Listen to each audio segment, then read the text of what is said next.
Hey guys, what is up, and I welcome you to a new League of Legends video. As I'm sure most of you are aware, Xerath recently did get reworked, and I'm here to make a video to hopefully give you guys a bit more light onto how he should be played, just in case some of you think that the rework is making him a lot worse than he was before. I've been playing him quite a bit, and I'm actually somewhat enjoying him, and there's many reasons why I enjoy him, and there's also many reasons why I don't enjoy him, so hopefully I can cover as much as I can about that in this video, while also giving you guys some tips and pointers on how to play him. So the new Xerath fills a slightly different role compared to the previous one. The old one was able to be played as a mage type assassin champion, since he has one main combo with his ultimate and his stun that can usually lock down a squishy and burst them down. The new Xerath is more of a traditional type mage that is built more at sieging and poking. His burst potential is of course still there, but is just simply not as strong, and it's a bit more risky to use if you go all out. The main reason of this is due to his ultimate. You can't always just simply use your ultimate when trying to burst down a target that is within your range of your W and or your E, since if you don't kill them within the time frame that they're stunned, they are potentially just gonna simply get away or just turn around at you and just burst you down as well.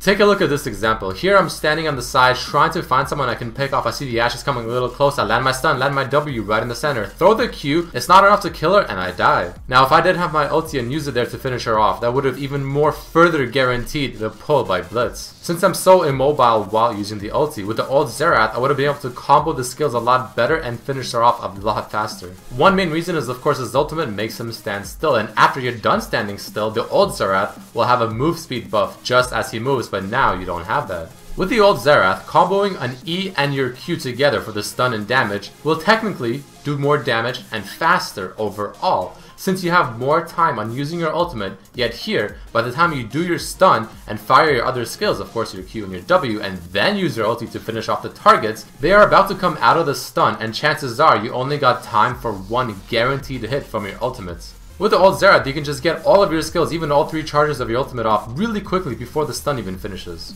But on the bright side, Xerath now has 3 abilities, not counting his ultimate, that deal damage as opposed to 2. So with all these things in mind, I am not trying to say that the new Xerath is bad nor worse, just different. Let's start off with this passive. This passive is only good in the laning phase. Outside of laning phase, especially late game, it seems to fall off extremely hard and more or less just be completely useless. At least the old passive made you a bit more tanky against assassins. But of course on the bright side, the new passive does make your laning phase a lot better since you have so much more mana sustain, especially if you auto attack a champion and get triple the mana back. So his passive is pretty much the opposite of what it used to be. Before, it used to be pretty useless in the laning phase, but not that bad in the late game. Now, in the laning phase, it's pretty useful, but late game, quite useless. Like I mentioned earlier, he does now have 3 spells to poke with and deal damage with as opposed to 2, which is a very nice thing, making his laning phase pretty strong, and he's also really strong at sieging turrets and just poking from afar. His Q has great range, especially since it doesn't require another skill to poke from a very far distance. But unless you are hidden, it can be of course somewhat hard to land and easy to dodge for the enemy champion since they see you charging it up. The damage however is great, it has amazing wave clear, it has great poke, and also a really nice follow-up after your stun and or slow. You can usually blow the Q without charging it since the damage is of course the same no matter how long you hold it for, to throw it off really quickly for the fast harass after stunning, and this is what I usually do. Let's jump back to a clip I showed at the beginning of the video. As I'm going for the offense on Ziggs, as you can see I'm being really close to him because I'm trying to use the Q at the closest range as I can, and to do that you have to be really close to the champion as often as possible. This of course can be very risky, so you should only do this if you are on the offensive and follow it up after your E. Let's go to his W. This skill is probably my favorite so far in his arsenal, simply because hitting it in the center applies an amazing slow, huge damage, even more than his Q. In lane, this spell will deal tons of damage and is a great complement to his kit to offer some form of burst. You can always throw it off and hope to land it in the center and then follow it up with a Q harass. But if you can land your E first, the stun, your harass damage is huge, assuming you land the W of course in the center, which you should, and then follow it up with a Q.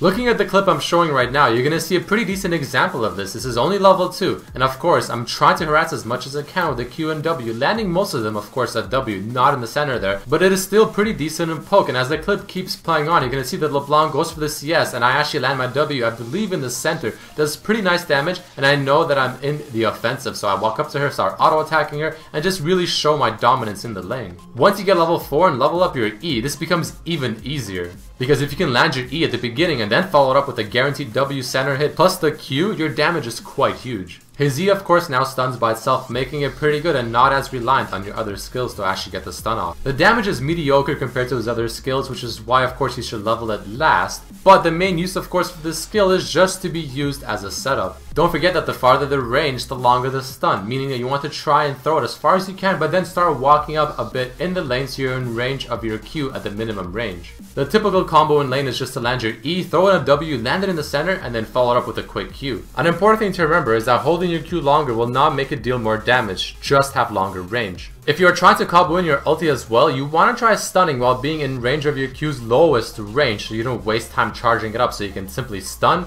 W, Q ASAP, and then begin your ultimate, even though you'll probably only have time to get one guaranteed hit. Now finally, let's jump into his ultimate, which I honestly think is somewhat of an anticlimactic skill, especially when you compare it to how good his Q and his W are. It is way too easy to dodge, and one shot really does not deal that much damage. The ultimate is completely reliant on you being able to hit all 3 or at least 2 shots. My tip with his ultimate, don't try to land it on opponents that are running free. It is too hard to predict, and chances are you will miss a lot of the shots, if not all of them. However, if you have to do this because you're trying to pick off a low HP person running away, I recommend you don't hesitate. Instantly fire all 3 shots right away, making it as hard to dodge as possible. Don't fire, wait 3 seconds and then fire and then wait again. Throw it all right away. This should definitely increase your chances at hitting at least 2 hits of the 3. Take a look at this example. I'm walking down to the bottom lane because I see people are diving. As I look down, I see the Pantheon is very low and he's actually about to back in that bush. So what I do is I would look at my ultimate, I see the range. Just when it's enough range, I pop it and I fire the shots right away because the enemy team of course sees that my ulti is ready to go. They see the big marker around, so they will be a lot more cautious, which is why you fire it right away before they have any big chances to react and get ready to begin dodging. Another cool thing about his ultimate is that it can be very useful to help a teammate from afar, either to secure the kill or if they're being chased to scare off the enemy team. This ultimate really shines in team fights or when you're trying to attack someone from afar while they're also busy with something else. In a team fight, you can definitely pop this ultimate and then use it on the squishies in the back line, since their attention will be primarily focused on dealing the damage to your team. And once you either eliminate them from the fight or make them low enough to have to back, you can finally walk in and start using your other skills to help the team. I don't think it brings as much overall damage as the old ultimate would in a fight, but this one is a bit better to pick off someone that's completely in the back line. And of course, just a better global presence all around. Overall, the new Xerath is not bad, just different. Let's take a look at this clip as another example. Once more, I'm waiting on the bottom side of this area to try and pick someone off. I see the Riven, I throw my stun, deal a lot of damage, land the W, land the Q. She's again at very low HP, just like the Ashe from before. But of course, Riven being naturally super mobile, it makes it so hard for me to finish her off with my ultimates. A big problem with Xerath, and of course this applied to the old Xerath as well, just not as much since his W gave him move speed, is that if he gets caught, it can be really hard for him to get away. He's not the worst at it since of course he does have a pretty decent stun and slow, but he's also not the best because he has no form of dash. For instance, like LeBlanc. So in this clip so far, you're going to see some really cool pickoffs and all that good stuff, but as the Pantheon finally comes in, it makes it really hard for me to get away. I mean, I almost did get away thanks to my E and W being pretty useful, but the Lizard on the Q just barely finished me off. So overall, if an assassin does jump on you, it can be somewhat difficult to get away, especially if you miss your stun, but if you land your stun and follow it up with a W, you have a decent chance. But again, it doesn't compare to someone like a LeBlanc who just has 2 dashes. So before I end this video, I want to give you guys some more final points on the new Xerath. Usually you want to use his ultimate on people that are focused on other tasks or they are CC'd. It can be pretty hard to burst someone down fully, however his EWQ combo is still pretty strong, especially considering that he has 3 damaging spells as opposed to 2 like before. I honestly feel like his new kit with those 3 spells is super good. I think it's just amazing, but his ultimate just falls behind compared to how good his other skills are. His laning phase is also really nice with his passive, giving him a lot of mana back. Again, he has 3 damaging spells in the laning phase, really good harass, great combo, great synergy, but his passive will fall off very hard in the late game and pretty much becomes trivial. So even though I would probably prefer the old Xerath, just because he has the assassin style to him with being able to burst someone down really quickly, the new one is still really good.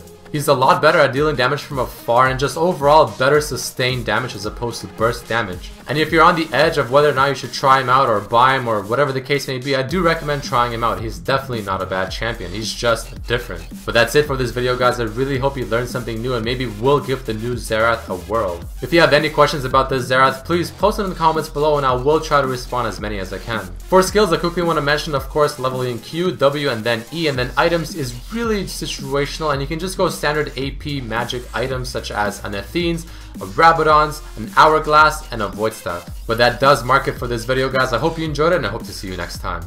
Peace!